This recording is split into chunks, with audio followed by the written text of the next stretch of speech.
Hello everyone, कैसे हैं आप सभी। आई होप बहुत अच्छे होंगे और बहुत ही अच्छी चल रही होगी आप लोगों की पढ़ाई। तो हम लोग आने वाले ये हमारे इस एग्ज़ाम के लिए जनरल पेपर के प्रैक्टिस सेट को सॉल्व कर रहे हैं, जिसमें आज हम लोग 4th प्रैक्टिस सेट को सॉल्व करेंगे। और इसके साथ मैंने ये हमारे इसके जितने भी PYQs हैं उनको कराए हैं। आप लोग चाहें तो उसे भी जाके ज़रूर देख सकते हैं। तो इसमें सबसे पहले हम बात करेंगे पार्ट 1 जनरल अवेयरनेस की। पहला क्वेश्चन कह रहा है कि योजना थी बहिनी। ठीक है, योजना क्या थी? बहिनी। ठीक है, इसका उद्देश्य क्या था कि माध्यमिक और उच्चतर माध्यमिक विद्यालय जाने वाली लड़कियों को मुफ्त सुरक्षित सैनिटरी पैड तक 100% पहुंच प्रदान करना। तो ये योजना किस स्टेट गवर्नमेंट की थी? तो ये थी सिक्किम की। नेक्स्ट है, वर्तमान में ग्रैंड ट्रंक रोड भारत में कहाँ से कहाँ तक जाती है? मतलब कि at present the grand trunk road extend from in India. तो ये जाती है अमृतसर से कोलकाता, और इसे हम शेरशाह सूरी मार्ग के नाम से भी जानते हैं। नेक्स्ट है, according to census 2011 the male literacy मतलब कि पुरुष साक्षरता दर कितनी है? तो ये है 82.14%। और सबसे ज़्यादा लिटरेसी कहाँ पर है? केरल में। और मेल और फीमेल दोनों ही लिटरेसी में टॉप पर है केरल। नेक्स्ट है, 1979 में जॉर्ज विटिक के साथ उनके कार्बनिक संश्लेषण में महत्वपूर्ण अभिकर्मकों में क्रमशः बोरान और फास्फोरस युक्त यौगिकों के उपयोग के विकास के लिए नोबेल पुरस्कार दिया गया था। तो इसमें बोला है कि जॉर्ज विटिक के साथ और किसको नोबेल दिया गया था? फिर ये हो जाएंगे हर्बर्ट सी ब्राउन। नेक्स्ट है, कह रहा है कि कुचिपुड़ी शास्त्रीय नृत्य किस प्रकार के संगीत से संबंधित है? मतलब कि the Kuchipudi classical dance is accompanied with which type of music? State ने पूछा है, म्यूजिक का पूछा है, तो इसमें हो जाएगा कर्नाटका संगीत। और कुचिपुड़ी कहाँ का है? आंध्र प्रदेश का है। नेक्स्ट है, भारत की डैश एकता और अखंडता को बनाए रखना, उसकी रक्षा करना प्रत्येक नागरिक का कर्तव्य है। तो ये हो जाएगा भारत की सवर्निटी मतलब कि संप्रभुता, एकता और अखंडता को बनाए रखना। निम्नलिखित में से कौन सा राजा हर्षवर्धन के संबंध में सही नहीं है? Which of the following is not correct regarding king Harshvardhan के बारे में बताना है कौन सा गलत है, मतलब कौन सा सही नहीं है। Harshacharita is a biography written on Harshavardhana. Harsha जो चरित है ये हर्षवर्धन के द्वारा रचित, हर्षवर्धन पर रचित एक जीवनी है। पहला तो करेक्ट है। दूसरा कह रहा है कि हर्षवर्धन के दरबारी कवि हरिसेन थे। तो इनके जो कोर्ट पोएट थे वो हरिसेन नहीं थे, वो थे समुद्रगुप्त। तो इसका ऑप्शन बी ही गलत है, और इसमें गलत ही पूछा था। थर्ड कह रहा है कि when song spend a lot of time at Harsha court. बिल्कुल करेक्ट है, क्योंकि व्हेन सॉन्ग ये काफ़ी समय के लिए हर्ष के दरबार में था। ठीक है, और लगभग 1400 वर्ष पूर्व हर्षवर्धन ने शासन किया था। बिल्कुल करेक्ट है, इसका गलत है ऑप्शन सेकंड। निम्नलिखित में से किस त्योहार को विजय उत्सव के नाम से जाना जाता है? Which of the following festival is known as Vijay Utsav? तो ये हो जाएगा हम्पी फेस्टिवल। कहाँ पे मनाया जाता है? कर्नाटक में। मध्य अक्षांश के तटीय प्रदेशों में मतलब कि मिड लैटिट्यूड के कोस्टल रीजन में किस प्रकार के वन पाए जाते हैं? तो यहाँ मिलते हैं टेम्परेट एवरग्रीन फॉरेस्ट मतलब कि शीतोष्ण सदाबहारी वन। भारत के उपराष्ट्रपति के बारे में निम्नलिखित में से कौन सा एक गलत है? पहला कह रहा है कि उपराष्ट्रपति का चयन 5 वर्ष के लिए होता है, तो इसका पहला करेक्ट है। दूसरा कह रहा है कि वह राज्यसभा के पदेन सभापति के रूप में कार्य करता है। बिल्कुल करेक्ट है। जो वाइस प्रेसिडेंट होता है वो एक्स ऑफिसियो चेयरमैन के रूप में कार्य करता है राज्यसभा के। थर्ड कह रहा है कि लोकसभा और राज्यसभा के द्वारा पारित एक प्रस्ताव के माध्यम से राष्ट्रपति के अनुमोदन से इन्हें पद से हटाया जा सकता है। यही स्टेटमेंट गलत है। फोर्थ कह रहा है कि जो राज्य विधानमंडल के सदस्य हैं वह इनके चुनाव में भाग नहीं लेते। बिल्कुल करेक्ट है। तो भारतीय संविधान का आर्टिकल 67 ये बात करता है उपराष्ट्रपति की। ठीक है, तो उपराष्ट्रपति अपने पद ग्रहण की तारीख से 5 वर्ष तक रहता है, ये बताया गया किसमें? आर्टिकल 67 में। और आर्टिकल 89 कहता है कि जो उपराष्ट्रपति है वो राज्यसभा के सभापति के रूप में भी कार्य करेगा। और आर्टिकल 66 में उपराष्ट्रपति के चुनाव के प्रावधान भी दिए गए हैं। और उपराष्ट्रपति का निर्वाचन भी राष्ट्रपति की तरह ही होता है, आनुपातिक प्रतिनिधित्व प्रणाली के तहत। और जो उपराष्ट्रपति का निर्वाचक मंडल होता है, इसमें संसद के दोनों सदन इसके निर्वाचन में भाग लेते हैं, लेकिन इसमें राज्य विधान मंडल के सदस्य भाग नहीं लेते हैं।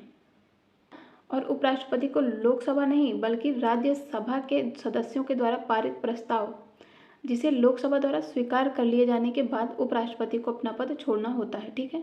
लेकिन इसके पहले उसे 14 डेज की सूचना देनी होगी। अब हम बात करेंगे पार्ट 3 नॉलेज ऑफ आईसीटी की। तो इसमें किसी विशेष समय में डेटाबेस में डेटा को क्या कहते हैं, तो इसे कहते हैं एक्सटेंशन। इंटरनेट में टीसीपी का फुल फॉर्म क्या है, तो इसमें हो जाएगा ट्रांसमिशन कंट्रोल प्रोटोकॉल, तो इसका हो जाएगा ऑप्शन डी। नेक्स्ट है ईमेल में प्रयुक्त बीसीसी का फुल फॉर्म बताइए, तो ये हो जाएगा ब्लाइंड कार्बन कॉपी। निम्नलिखित में से कौन सा जोड़ा सही ढंग से सुमेलित नहीं है, तो यदि हम Alt+E की को प्रेस करेंगे तो ये वर्तमान जो प्रोग्राम है, मतलब कि edit option in current program, ठीक है, जो करंट प्रोग्राम होगा उसमें एडिट करेगा।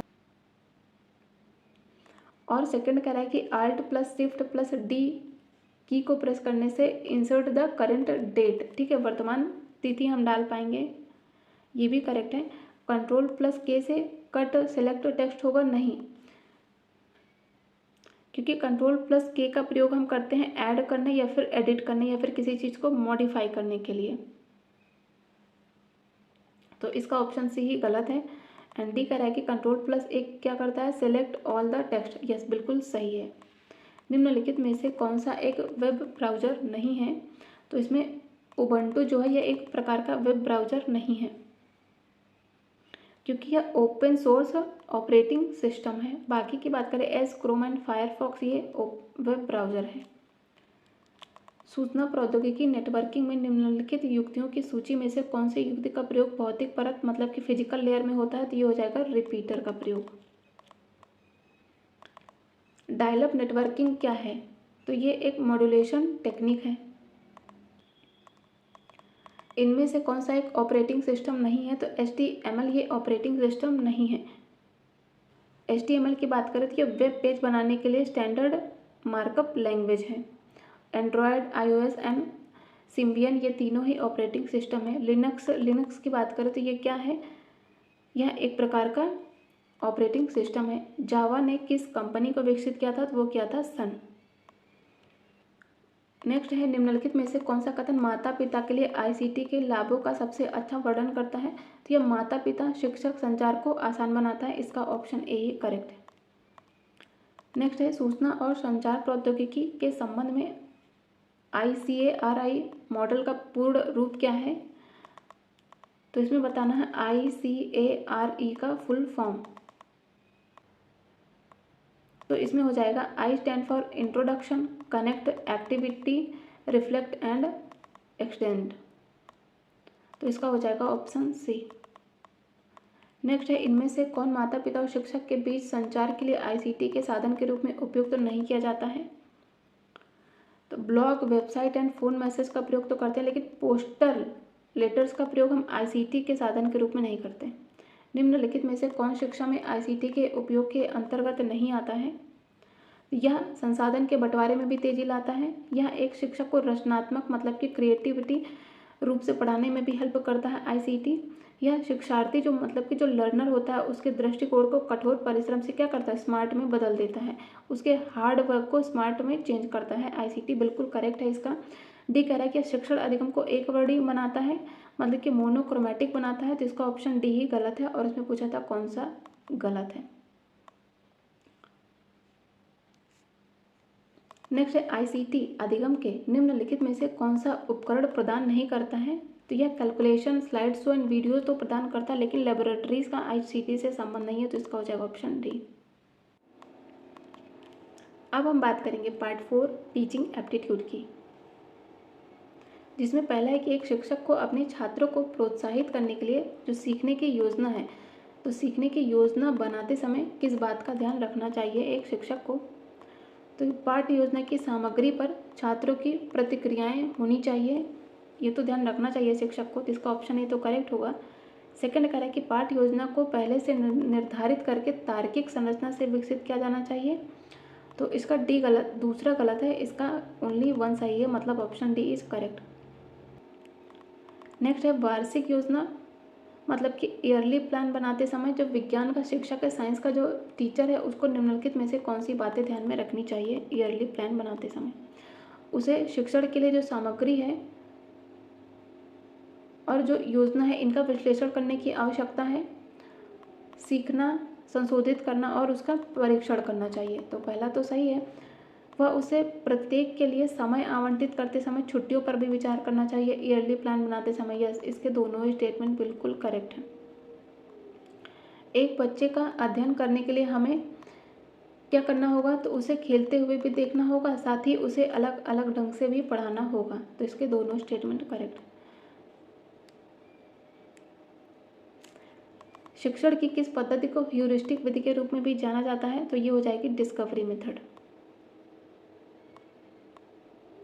निम्नलिखित में से अधिगम का कौन सा तरीका शिक्षक कक्षा की परिस्थितियों में उपयोग कर सकता है, तो वह वस्तुओं का व्यवस्थीकरण कर सकता है, अर्थपूर्ण स्थितियों में कार्य करना और विभिन्न तरीकों से निरूपण करना, इन सभी का उपयोग कर सकता है एक शिक्षक। तो इसके तीनों स्टेटमेंट बिल्कुल करेक्ट है। नेक्स्ट, एक प्रभावी शिक्षार्थी के गुण क्या है, तो वह स्वनिर्देशित होता है, जिज्ञासु होता है और मुक्त विचारधारा वाला होता है तथा स्व जागरूकता होता है। तो इसका सभी सही है। नेक्स्ट है यूनेस्को सैटेलाइट निर्देशित टेलीविजन कार्यक्रम पहली बार कब उपयोग किया गया था, तो ये हो जाएगा 1965 में किया गया था।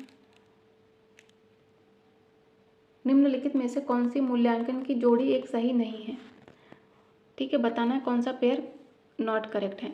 पारंपरिक छात्र को मूल्यांकन के निष्क्रिय प्राप्तकर्ता के रूप में देखा जाता है, बिल्कुल करेक्ट है, ट्रेडिशनल स्टूडेंट को। सेकंड कह रहा है सहयोगात्मक, यह पाठ्यक्रम से संबंधित मूल्यांकन प्रक्रिया है, बिल्कुल करेक्ट है। थर्ड कह रहा है कि सहयोगात्मक यह चिकित्सा मॉडल पर आधारित है, तो इसका तीसरा ही गलत है, क्योंकि जो सहयोगात्मक मूल्यांकन है यह छात्रों को पृष्ठपोषण इससे प्राप्त होता है। तो इसका सी गलत हो जाएगा। पारंपरिक की बात करें तो ये मूल्यांकन प्रक्रिया के बारे में है, तो इसके सभी सही हैं, ओनली सी गलत है। नेक्स्ट है अवलोकन को आकलन का भाग तभी कहा जाता है जब आकलन क्या होता है, तो आकलन अनिवार्यतः औपचारिक रूप से किया जा रहा हो। शिक्षा का स्तर बढ़ाने के लिए क्या जरूरी है, तो विद्यार्थियों का लगातार मूल्यांकन करना जरूरी है। निम्नलिखित में से कौन सा एक कथन सही नहीं है, कौन सा स्टेटमेंट नॉट करेक्ट है। बहुस्तरीय मतलब कि मल्टी लेवल टीचिंग का संबंध एक लक्ष्य स्थिति से होता है, मतलब कि जो मल्टी लेवल टीचिंग होती है वो उसका संबंध होता है मोनोग्रेड सिचुएशन से, बिल्कुल करेक्ट है। सेकंड कह रहा है कि बहुकक्षीय अध्यापक अनेक चुनौतियों का भी सामना करता है, बिल्कुल करेक्ट है। तीसरा कह रहा है कि बहुकक्षीय शिक्षण भारत तक सीमित नहीं है, यह विकसित और विकासशील देशों में भी दिखाई देता है, तो इसका तीसरा भी सही है। चौथा कह रहा है कि बैठने की उपयुक्त व्यवस्था के द्वारा बहुकक्षीय शिक्षण को प्रभावी नहीं बनाया जा सकता, तो इसका ऑप्शन डी ही गलत है। नेक्स्ट है बहुग्रेड शिक्षण, मतलब कि मल्टीग्रेड टीचिंग में क्या प्रचलित है, तो यह कम जनसंख्या वाले ग्रामीण क्षेत्र में प्रचलित है और जिन स्कूलों में छात्रों की संख्या कम होती है वहाँ पे भी। नेक्स्ट है ब्लूम ने व्यवहार में परिवर्तन को कितने क्षेत्र में वर्गीकृत किया है, तो ये क्या है 3 क्षेत्रों में। कौन कौन से, संज्ञानात्मक, भावात्मक और मनोक्रियात्मक। एक प्रभावी अध्यापक का सर्वाधिक महत्वपूर्ण गुण कौन सा होता है, तो वो हो जाएगा बीइंग अ गुड मोटिवेटर, मतलब कि वह एक अच्छा प्रेरक होना चाहिए। नेक्स्ट है एन इफेक्टिव टीचर, मतलब कि एक प्रभावी जो अध्यापक होता है वह विद्यार्थी को स्वयं सीखने में सहायता देता है। निम्नलिखित में से कौन सी शिक्षार्थी केंद्रित उपागम की एक विशेषता है, तो शिक्षक खुद को छात्रों के लिए एक मॉडल के रूप में पेश करता है क्योंकि उसे विषय पर महारत हासिल है, गलत है। यहाँ पे बात कर रहा है लर्नर सेंटर्ड की और ये ऑप्शन कह रहा है टीचर सेंटर्ड की, तो इसका ऑप्शन ए गलत हो जाएगा। सेकंड कह रहा है कि जो शिक्षक होता है वो शिक्षण अधिगम प्रक्रिया में एक सूत्रधार होता है, ना कि प्रशिक्षक, ठीक है, तो वह एक फैसिलिटेटर होता है, तो इसका दूसरा सही है, पहला गलत। निम्नलिखित में से कौन सा कक्षा में अनुशासनहीनता पैदा नहीं करता है? छात्रों का खेल कूद की गतिविधियों में भाग लेना, यही कक्षा में अनुशासनहीनता नहीं पैदा करेगा। तो व्याख्यान के दौरान आपस में छात्रों का बातें करना, ये भी अनुशासनहीनता ही है। छात्रों का भड़काऊ इशारे करना और छात्रों का कक्षा में देरी से आना, तो बाकी सभी अनुशासनहीनता है, लेकिन छात्रों का खेल कूद की गतिविधियों में भाग लेना इनडिसिप्लिन नहीं है। निम्नलिखित में से किस उपागम में शिक्षक सहयोगात्मक अधिगम की सुविधा प्रदान करता है और सूचना का प्रबंध करता है और अनुप्रयोग करता है आदि? तो ये हो जाएगा नॉलेज डीपिंग अप्रोच में, मतलब कि ज्ञान गहन दृष्टिकोण में। एक शिक्षक बच्चों को विद्यालय में असुरक्षित भोजन करने से कैसे रोक सकता है? तो वह उन्हें स्वस्थ आहार और उनके लाभों के बारे में शिक्षित करके, भोजन का जब अवकाश होता है उससे पहले हाथ धोने को प्रोत्साहित करके। तो इसका हो जाएगा ऑप्शन ए। कक्षा में समस्या प्रश्न पूछते समय निम्नलिखित में से क्या उत्तर पर प्रतिकूल प्रभाव डालता है? तो जो दोहरी नकारात्मकता का प्रयोग है वही आंसर पर प्रतिकूल प्रभाव डालेगा। तो इसका हो जाएगा ऑप्शन बी, मतलब कि यूज ऑफ डबल नेगेटिव। प्रदर्शन विधि के बारे में कौन सा एक सही नहीं है? रिडक्शन ऑफ डिस्ट्रैक्शन, यह विकर्षणों में कमी करता है, गलत है। तो इसका ऑप्शन सी हो जाएगा। जो प्रदर्शन विधि होता है, मतलब कि डेमोन्स्ट्रेशन मेथड होता है, ये छात्रों की शंकाओं का सहज समाधान करता है। ये एक्सपेंसिवनेस तो है ही, और ये छात्रों को प्रश्न पूछने का भी अवसर देता है। एक अध्यापक छात्रों को प्रकाश संश्लेषण, मतलब कि फोटोसिंथेसिस की संकल्पना को पढ़ाता है। अध्यापक यह सुनिश्चित करना चाहता है कि छात्रों ने पूर्ण अधिगम प्राप्त किया है और इसका सत्यापन किया जा सकता है यदि छात्र यह कर पाएं। तो यदि छात्र प्रकाश संश्लेषण के सामाजिक निहितार्थ का वर्णन कर पाएं, जो कि बागान की आवश्यकता है, तो इसका हो जाएगा ऑप्शन सी। नेक्स्ट है, कह रहा है कि कोई अधिगमकर्ता सूचना के आधारित निर्मात्री तत्व, मतलब कि बिल्डिंग ब्लॉक के माध्यम से ज्ञान में अभिवृद्धि करता है। तो इसे हम क्या कहते हैं? तो इसे कहते हैं कंस्ट्रक्टिविज्म, मतलब कि रचनावाद का सिद्धांत। निम्नलिखित में से कौन सा सही ढंग से सुमेलित है? विशिष्ट से सामान्य शिक्षण, मतलब कि शिक्षण की यह आगमनात्मक विधि है। अमूर्त से मूर्त या निगमनात्मक विधि है। तो इसके दोनों स्टेटमेंट करेक्ट।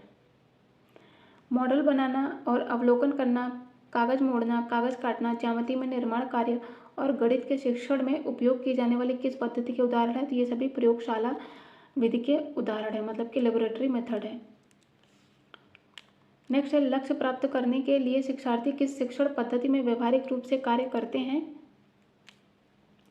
तो इसमें हो जाएगा प्रैक्टिकल मेथड के द्वारा। नेक्स्ट है फॉर्मेटिव असेसमेंट, मतलब कि निर्माणात्मक मूल्यांकन क्या है? तो यह नियमित और सावधिक आधार पर मूल्यांकन करना ही फॉर्मेटिव असेसमेंट है। अनुदेशात्मक सामग्री मूलतः क्या है? मतलब कि इंस्ट्रक्शनल मटेरियल क्या है? यह कक्षा में प्रयुक्त शिक्षण अधिगम सामग्री है। नेक्स्ट है, अध्यापक को कक्षा में शिक्षण का अभिकल्प कैसे बनाना चाहिए? तो वो हो जाएगा, इसका अभिकल्प इस प्रकार से बनाया जाना चाहिए कि इससे जो वांछित अधिगम है उन परिणामों की प्राप्ति हो सके। नेक्स्ट है, निम्नांकित में से क्या मूल्यांकन की युक्ति है? कौन सा टूल है असेसमेंट का? तो ये हो जाएगा रेटिंग स्केल। नेक्स्ट अब हम लोग बात करेंगे पार्ट 5, जिसमें डोमेन नॉलेज है। इसमें पहला कह रहा है कि संलेखन, मतलब कि राइटिंग प्रोग्राम, राइटिंग, ठीक है, संलेखन को इंग्लिश में बोलेंगे राइटिंग प्रोग्राम का क्या अभिप्राय है? तो यह विद्यार्थियों को अपने लेखन कौशल का अभ्यास करने और अपने काम की प्रस्तुति पर गर्व करने की अनुमति देता है। वे कौन से कार्य हैं जिन्हें श्रोता सुनते हुए पूरा करते हैं? तो वो सुनना तथा अनुमान लगाना, मतलब कि लिसन एंड गेस करना। सुनना तथा रटना नहीं शामिल है, तो इसका हो जाएगा ओनली 1। शब्द लेखन, नेक्स्ट है शब्द स्तर की लेखन गतिविधि में लेखन के अंतर्गत क्या आता है? तो इसमें कॉन्सेप्ट, मतलब कि वर्ड वेब्स, अवधारणा या शब्द जाल शामिल है। इसमें मित्रों की सूची नहीं शामिल है, तो इसका हो जाएगा ऑप्शन ए। नेक्स्ट है, यदि दिए गए वाक्य के किसी भाग को खोजें जिसमें कोई त्रुटि है या फिर नहीं है। तो इसमें ऑप्शन ए कह रहा है कि तो इसमें आमतौर पर अति विश्वास, मतलब कि ओवर कॉन्फिडेंस क्या करता है, ये लीड लोगों को गलत फहमी में ले जाता है। तो इसका मतलब क्या हुआ कि ये पूरा सेंटेंस करेक्ट है, इसमें कोई भी गलत नहीं है, तो इसका हो जाएगा ऑप्शन डी, नो एरर। तो ये है ए में। बुक रिव्यू मतलब कि पुस्तक समीक्षाएं, तो ये बताती हैं कि किसी पुस्तक की उपयुक्तता पर निर्णय लेने में आपकी सहायता करती हैं। नेक्स्ट है चेक वर्ड ऑर्डर किस शीर्षक के तहत आएगा, तो ये आएगा ग्रामर मतलब कि व्याकरण के तहत। नए ढांचे और कार्य का अभ्यास किस गतिविधि का एक उद्देश्य है, तो इसका उद्देश्य है वाक्य स्तर पर लिखना। नेक्स्ट है निगमन विधि का उदाहरण निम्नलिखित में से कौन सा है, तो इसमें संज्ञा की परिभाषा की व्याख्या करना और संज्ञा के उदाहरण देना तथा संज्ञा को दोहराना, ये सभी निगमन विधि के एग्जाम्पल हैं। नेक्स्ट है संगीता अक्सर शब्दों को उल्टा लिखती है और लिखते समय कुछ अक्षरों को छोड़ देती है और उसे लिखने में कठिनाई होती है, तो उसकी समस्या किससे संबंधित है, तो ये है डिस्ग्राफिया से। नेक्स्ट है ईवीएस के शिक्षण अधिगम के लिए संसाधन के रूप में निम्नलिखित में से कौन सा तरीका मीडिया के एक उपयोग का है, तो बच्चे पत्रिकाओं या समाचार पत्रों से वैज्ञानिक या फिर पर्यावरण संबंधी कहानी पढ़ सकते हैं, बिल्कुल सही है। दूसरा कह रहा है कि बच्चे संबंधित पर्यावरण चिंताओं पर अपने विचार और विचारों को व्यक्त करने के लिए पोस्टर पेंटिंग भी बना सकते हैं। थर्ड कह रहा है कि ईवीएस छात्र अखबार की कटिंग का उपयोग करके शोध कार्य कर सकते हैं, या फिर ईवीएस किसी चिन्हित किए गए विषय संसाधन का काम कर सकते हैं, या फिर ईवीएस में एक पहचाने गए विषय पर प्रोजेक्ट कार्य भी कर सकते हैं। तो इसके तीनों स्टेटमेंट बिल्कुल करेक्ट हैं। नेक्स्ट है राष्ट्रीय शिक्षा नीति मतलब कि एनईपी 2020 किस उपागम के लिए शिक्षण शास्त्रीय बदलाव की अनुशंसा करती है, तो ये हो जाएगी रटने पर आधारित अधिगम से अवधारणात्मक, मतलब कि वो रोड लर्निंग नहीं, वो एनईपी 2020 बात करता है समझने पर, तो इसका हो जाएगा ऑप्शन बी। एनईपी 2020 किस पर बल देती है, तो यह flexible multi level and performable learning पर, तो इसका हो जाएगा ऑप्शन ए। एनईपी 2020 के अनुसार विद्यार्थियों के मूल्यांकन में किन आयामों की प्रगति व अद्वैतता को शामिल करना चाहिए, तो इसमें कॉग्निटिव, इमोशनल एंड साइकोडायनामिक को शामिल करना चाहिए, तो इसका हो जाएगा ऑप्शन सी। एनईपी 2020 क्या प्रस्तावित करती है, तो यह विद्यालय की पाठ्य चर्चा की विषय वस्तु में कटौती, मतलब कि ये चाहता है reduction in contents of school, जो स्कूल का जो कंटेंट है उसमें रिडक्शन हो, उसमें कमी आए। विद्यालय की पाठ्यचर्या के लचीलेपन में वृद्धि हो, और रटन तो अधिगम को बढ़ावा नहीं देता है, कॉन्सेप्ट को बढ़ावा देता है, अंडरस्टैंडिंग विवेचनात्मक चिंतन को महत्व देता है, तो इसका सही है ए, बी एंड डी। नेक्स्ट है एनईपी 2020 के अनुसार कौन सी कक्षाएं माध्यमिक चरण को कवर करेंगी, तो ये हो जाएगा क्लास 9 to 12। अनुभव के माध्यम से सीखने मतलब कि एक्सपीरियंशियल लर्निंग का उद्देश्य क्या है, तो वो हो जाएगा प्रत्यक्ष अनुभव और चिंतन के माध्यम से सीखना।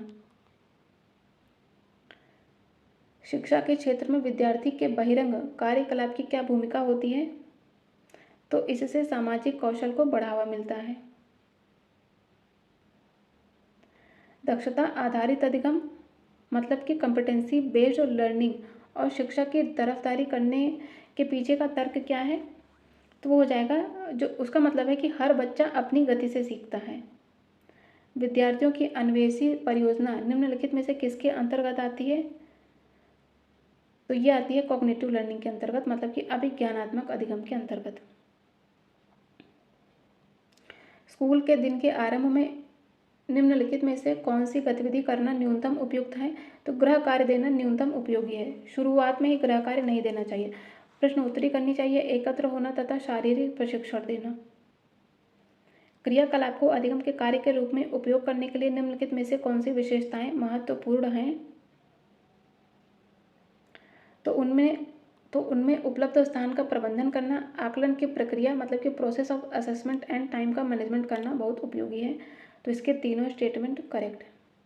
नेक्स्ट है नवीन ज्ञान की प्राप्ति होती है, तो इसमें हो जाएगा ऑप्शन सी, अनुभव के द्वारा नवीन अर्थ ढूंढने के द्वारा प्राप्ति होती है नवीन ज्ञान की, मतलब कि नए ज्ञान की।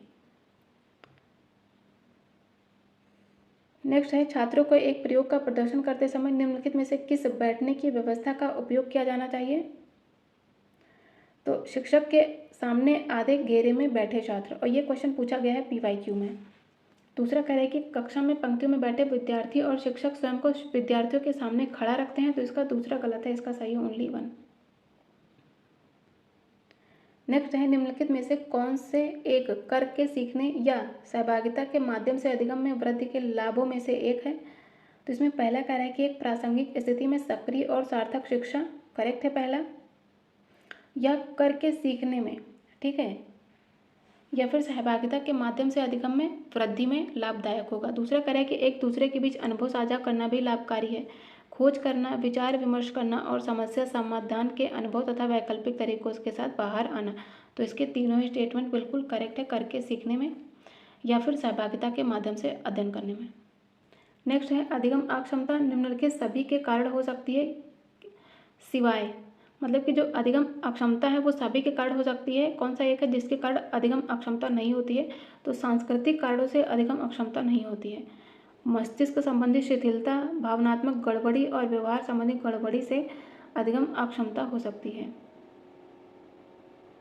NEP 2020 के द्वारा सुझाया हुआ रूप क्या है, तो हो जाएगा 5+3+3+4।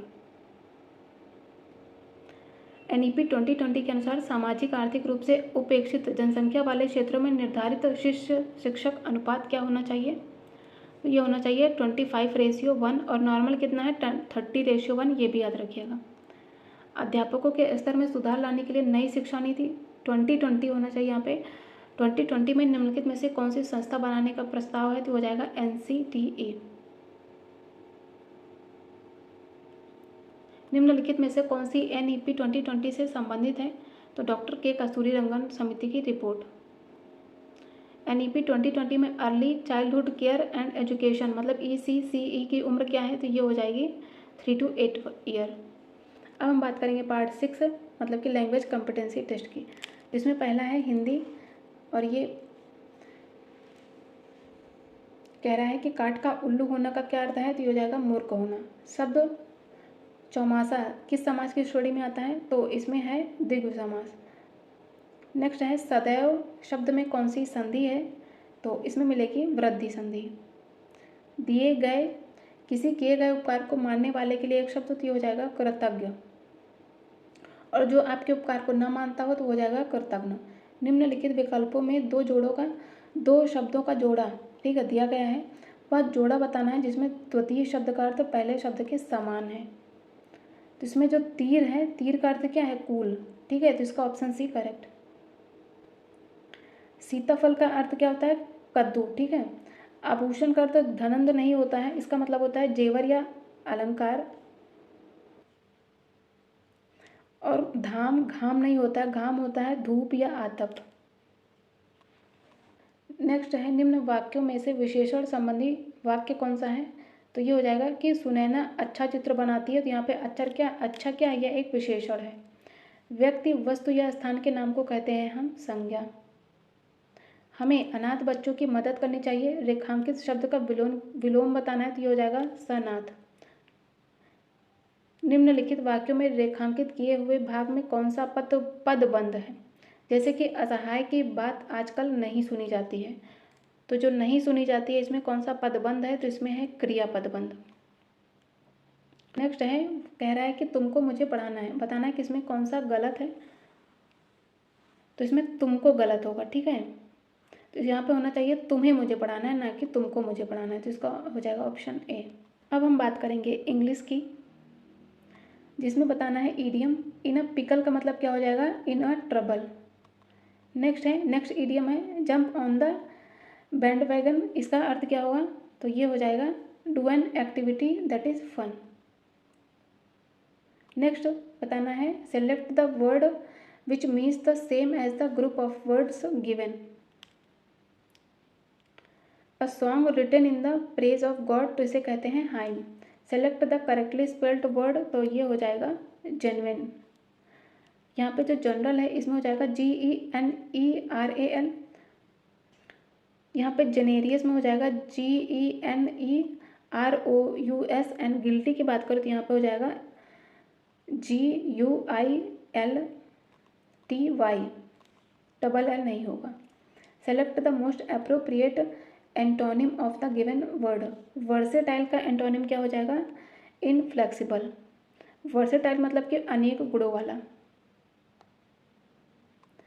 Select the most appropriate synonym of the given word मतलब कि जेनरिक का सिनोनिम बताना है, ये हो जाएगा universal. Select the correct indirect form of the given sentence. Hemant said to the hotel receptionist, please tell Bharat I will come to see him tomorrow at 10 AM। तो यदि इसका इनडायरेक्ट हो जाएगा, Hemant requested the hotel receptionist to inform Bharat that he would come to see him the next day at 10 AM। Next है select the option that express the given sentence in passive voice. Sentence कह रहा है कि you can solve this problem, तो इसका passive voice क्या हो जाएगा कि this problem can be solved by you. Next है फिलिंग द ब्लैंक्स बताना है। Hima Das the reigning world junior sprinter who dash the national record won the gold in federation cup. In the federation cup, तो यहाँ पे हो जाएगा hold, ठीक है। Who hold the national record. Select the most appropriate option to fill in the blanks. I organised my dressing table by putting all the rubber bands dash in the drawer, तो यहाँ पर हो जाएगा इन the drawer. अब हम बात करेंगे हिंदी की, जिसमें पहला कह रहा है कि मुझे तोड़ लेना वनमाली, उस पथ पर तुम देना फेंक, मातृभूमि पर शीश चढ़ाने जिस पथ जाएं वीर अनेक। तो इसका हो जाएगा, ये इसके रचयिता हैं माखन लाल चतुर्वेदी जी। निम्नलिखित में से कौन एक कवि नहीं है? तो इसमें प्रेमचंद, ये एक उपन्यासकार और कहानीकार हैं। नेक्स्ट है भाषा में शब्द और अर्थ की दृष्टि से सौंदर्य उत्पन्न करते हैं, तो वो हो जाएंगे अलंकार। 3 प्रकार के होते हैं, शब्द, अर्थ एंड उभय। नेक्स्ट है जो मात्रिक समछंद है, प्रत्येक चरण में 16-16 मात्राएं होती हैं, उसे कहते हैं चौपाई।